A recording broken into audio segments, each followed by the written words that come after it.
ಅದು ನಿಮ್ಗೆ ಕೂಡ ಗೊತ್ತಿರ್ಬೋದು. ಇದರಲ್ಲಿ ನಮ್ಮಲ್ಲಿ ಯಾರಾದರೂ ಚಾ ಮಾಡೋದು ಹೋಗಿ ನೀವು ಮಾತಾಡಿದರೆ ಅವನು ಹೇಳ್ತಾನೆ ದೇಶದ ಪ್ರಧಾನಮಂತ್ರಿ ಹೇಗೆ ಕೆಲಸ ಮಾಡಬೇಕು, ಈ ರಾಜ್ಯದ ಮುಖ್ಯಮಂತ್ರಿ ಹೇಗೆ ಕೆಲಸ ಮಾಡಬೇಕು ಎಲ್ಲ ಕೂಡ ಹೇಳ್ತಾರೆ.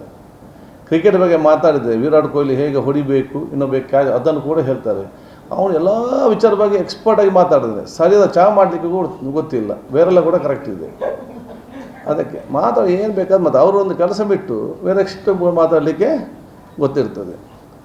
ಅದಕ್ಕೆ ಅದನ್ನೇ ಏನು ಮಾಡಬೇಕಂತ ಹೇಳಿ ಇಲ್ಲ ನಮಗಿದು ಸಜೆಷನ್. ಇದೆಲ್ಲ ಇಲ್ಲಿ ಕಷ್ಟಪಟ್ಟು ಕೂತ್ಕೊಂಡು ಚರ್ಚೆ ಮಾಡಿ ಮಾಡಿ ಮಾಡಿ ಏನಾದರೂ ಒಂದು ಕಡೆ ಕಲಿಸಿದಾಗ ಹೋಗಿ ಅಡ್ಡ ಇಡಲಿಕ್ಕೆ ಸುಲಭ ಅಲ್ಲ, ಇಷ್ಟೆಲ್ಲ ಬೇಕಾ? ಈಗ ಇಲ್ಲಿ ಒಂದು ವಾಟ್ ವಿ ಶುಡ್ ಡೂ ಅವರು ತಗೊಳ್ಳೋ will do that if it is good for the state.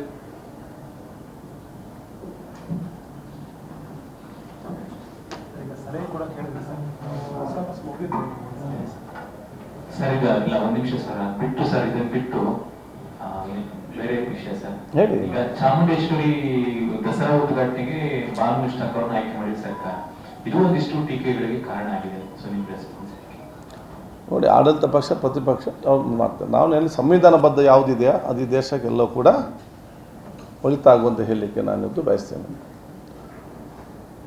ಸಂವಿಧಾನಬದ್ಧವಾಗಿದೆಯಾ ಇಲ್ಲಂತ ನೋಡುವಂಥದ್ದು. ಸಂವಿಧಾನಬದ್ಧವಾಗಿದ್ದು ಯಾವುದಿದ್ದರೂ ಕೂಡ ಅದು ಈ ದೇಶಕ್ಕೆ ಒಳಿತಂತ ಹೇಳಿಯೇ B.R. ಅಂಬೇಡ್ಕರ್ ಅವರು ಮಹಾತ್ಮ ಗಾಂಧೀಜಿನ ಕನಸನ್ನು ಈ ಒಂದು ಸಂವಿಧಾನ ಮುಖಾಂತರ ಅನುಷ್ಠಾನ ಮಾಡಿದ್ದಾರೆ.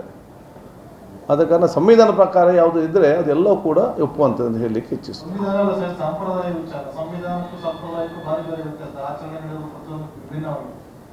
ಸಂವಿಧಾನದ ನಂಬಿಕೆಗಳಿರ್ಬೋದು, ಆಚರಣೆಗಳ ನಂಬಿಕೆಗೆ ಬದ್ಧವಾಗಿದ್ದರೆ ಅದನ್ನು ನೀವು ಗೌರವಿಸೋದು ಸಹಜ. ಅದು ವಿರುದ್ಧವಾಗಿದ್ದರೆ ಈಗ ನನ್ನ ಚೇರಲ್ಲಿ ಕೂತ್ಕೊಂಡು ನಾನೆಷ್ಟು ಹೇಳಲಿಕ್ಕೆ ಸೀಮಿತನಾಗಿದ್ದೇನೆ. ಸ್ಪೀಕರ್ ಮಾಡಿದ್ರು ಯಾವುದು ತಪ್ಪು ಮಾಡಿದ್ದಾರೆ ಸರ್ಕಾರದವರು.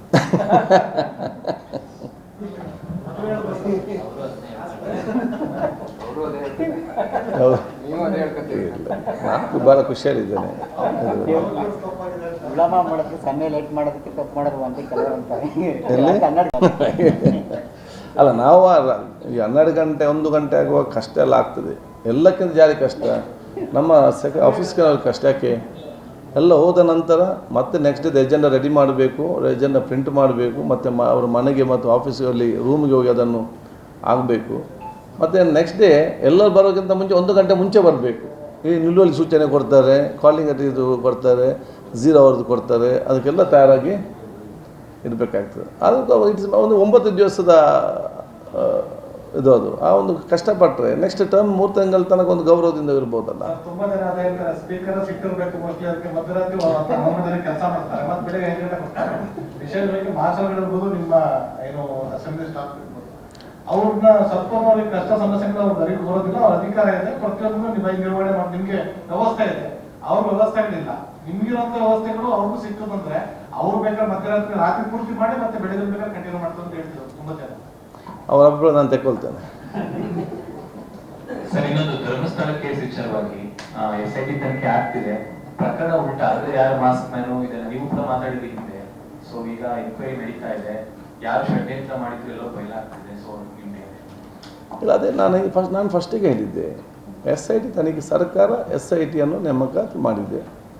SIT ತನಿಖೆ ನಡೀತಾ ಇದೆ. SIT ತನಿಖೆ ಬರುವ ತನಕ ನಾವು ಯಾರು ಕೂಡ ಜಡ್ಜ್ಗಳಾಗೋದು ಬೇಡ, ನಮ್ಮದೇ ತೀರ್ಮಾನ ಕೊಡೋದು ಬೇಡ.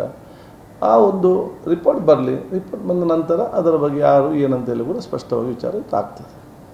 ಯಾಕಂತೇಳಿದರೆ ನಮಗೆಲ್ಲೊಂದು ಒಂದು ಸಾಮರಸ್ಯ ಸೌಹಾರ್ದ ಸಮಾಜ ನಮಗೆಲ್ಲರಿಗೂ ಕೂಡ ಅತಿ ಅಗತ್ಯ. ಕ್ಷೇತ್ರ ಧಾರ್ಮಿಕತೆ ಮತ್ತು ಪಾವಿತ್ರತೆ ಕೂಡ ಅಷ್ಟೇ ಇವತ್ತು ಅಗತ್ಯ ಇದೆ. ಒಂದು ಶಿಕ್ಷಣ ಸಂಸ್ಥೆಯ ಗೌರವ ಕೂಡ ಬೇಕಾಗ್ತದೆ. ಯಾಕೆ ಕಟ್ಟಲಿಕ್ಕೆ ಕಷ್ಟ ಇದೆ, ಕಪ್ಪು ಚುಕ್ಕಿ ತರಲಿಕ್ಕೆ ಬಹಳ ಸುಲಭ.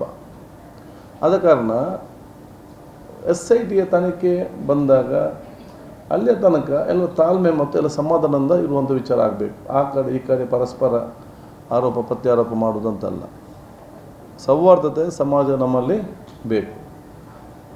SIT ತನಿಖೆ ಸಂಪೂರ್ಣ ಆಗುವ ತನಕ ಅವರಿಗೆ ಅಧಿಕಾರಿಗಳಿಗೆ ಸಂಪೂರ್ಣವಾದ ಕೆಲಸ ಮಾಡುವಂಥ ವಾತಾವರಣ ನಿರ್ಮಾಣ ಮಾಡಿ ಸಹಕಾರ ಕೊಡಬೇಕು. ರಿಪೋರ್ಟ್ ಬಂದ ನಂತರ ಅದರ ಬಗ್ಗೆ ಏನು ಚರ್ಚೆ ಏನೇ ವಿಚಾರ ಕೂಡ ಮಾಡ್ಬೋದು.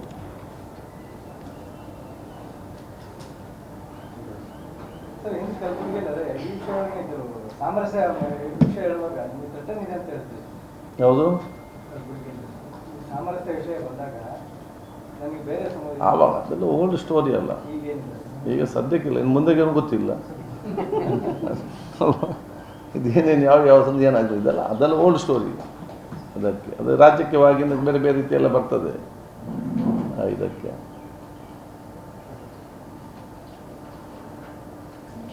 ಸೊ ನಮ್ಮ ಸಮ್ಮೇಳನಕ್ಕೆ ಸಂಪೂರ್ಣವಾದ ಸಹಕಾರ ಬೇಕು ನಿಮ್ಮೆಲ್ಲರದ್ದು ಕೂಡ. ಹೌದು ಸರ್, ಕಲಾಪ ಸಂದರ್ಭದಲ್ಲಿ ದಯವಿಟ್ಟು ಮಾಧ್ಯಮಗಳಿಗೋಸ್ಕರ ಅಥವಾ ನಿಮ್ಮ ಸಾರ್ವಜನಿಕಗೋಸ್ಕರ ಹೊರಗಡೆ ಕ್ಯಾಂಟೀನ್ ಮಾಡಿ. ನಿಮ್ಮ ಒಳಗಡೆ ಕ್ಯಾಂಟೀನ್ ವ್ಯವಸ್ಥೆ ಮಾಡ್ತಿರಲ್ಲ, ನಿಮ್ಮ ಅವರು ಅಧಿಕಾರಸ್ಥರ ಅನುಕೂಲ ತಕ್ಕಂತೆ ವರ್ತಿಸ್ತಾರ. ಹಂಗಾಗಿ ದಯವಿಟ್ಟು ಹಿಂದೆ ಎಲ್ಲ ಆಚೆ ಕ್ಯಾಂಟೀನ್ ಮಾಡಿದ್ವಿ, ನಾವು ಹಣ ಕೊಟ್ಟು ಇಲ್ಲಿ ರೆಡಿ ಇದ್ದೀವಿ. ನಿಮ್ಮ ಮುಂದೆ ನಿಂತ್ಕೊಂಡು ಭಿಕ್ಷಕ ತರ ಬೇಡುವಂತ ಅವಶ್ಯಕತೆ ಇಲ್ಲ. ತುಂಬಾ ಜನರಿಗೆ ಆ ಥರ ಇರಿಟೇಷನ್ ಮಾಡಿದ್ದಾರೆ. ತುಂಬಾ ಸೀನಿಯರ್ ಇರಿಟೇಷನ್ ಮಾಡಿದ್ರೆ ನಿಮ್ಮ ಅಧಿಕಾರಿಗಳು ನಿಂತ್ಕೊಂಡ್ರೆ ಅವ್ರನ್ನ ಎಷ್ಟು ಬೇಕಾದ ನೋಡ್ತಾರೆ. ಅವ್ರ ಜಮೀನ್ ತಂದ್ಕೊಡೋದಿಲ್ಲ ಯಾರುವೆ. ನೀವು ಕೆಲಸ ಮಾಡಿ ಸರ್, ಕಳೆದ ಲಾಸ್ಟ್ ನೀವು ಇಷ್ಟಿಂದೇನು ಅವ್ರಿಗೆ ಊಟ ವ್ಯವಸ್ಥೆ ಮಾಡ್ತಿರಲ್ಲ, ಅದು ಬಿಲ್ ಎಷ್ಟಾಗಿದೆ, ಎಷ್ಟು ಜನ ಊಟ ಮಾಡಿ ಬಿಲ್ ಕೊಡಿಸಿ ದಯವಿಟ್ಟು, ಗೊತ್ತಾಗತ್ತೆ ನಮ್ಗೆ. ದಯವಿಟ್ಟು ಕ್ಯಾಂಟೀನ್ ಹೊರಗಡೆ ಹಾಕೊಡಿ. ಹೊರಗಡೆ ಕ್ಯಾಂಟೀನ್ ಇಲ್ವಾ? ನಿಮ್ ಒಳಗಡೆ ನಿಮ್ ವ್ಯವಸ್ಥೆಗಳು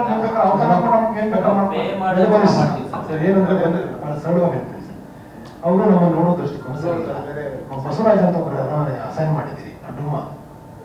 ಅವನ ಬಾಡಿ ಲ್ಯಾಂಗ್ವೇಜು, ಅವನ ಟೋಟಲಿ ಅವನು ನಡ್ಕೊಳ್ಳೋ ರೀತಿ ಬಗ್ಗೆ ಸರಿ ಇಲ್ಲ. ನಿಮ್ಮ ಸ್ಟಾಫ್ ಎಲ್ಲ ಊಟ ಮಾಡ್ಕೊಂಡು ಹೋಗ್ತಾರೆ, ನಮ್ದು ಏನು ಅಬ್ಜೆಕ್ಷನ್ಸ್ ಇಲ್ಲ. ನಮ್ಮ ನಿರ್ದಿಷ್ಟವಾದ ಸ್ಥಳದಲ್ಲಿ ನೀವು ವ್ಯವಸ್ಥೆ ಮಾಡ್ಕೊಟ್ಟು ನಾನು ಇವತ್ತು ಕೇಳಕ್ ಬರಲ್ಲ. ನಾವು ರಾತ್ರಿ 11 ಗಂಟೆ 35 ನಿಮಿಷ ಅಸೆಂಬ್ಲಿ ಆದ್ರೂ ನಾವು ಇರಲೇಬೇಕು.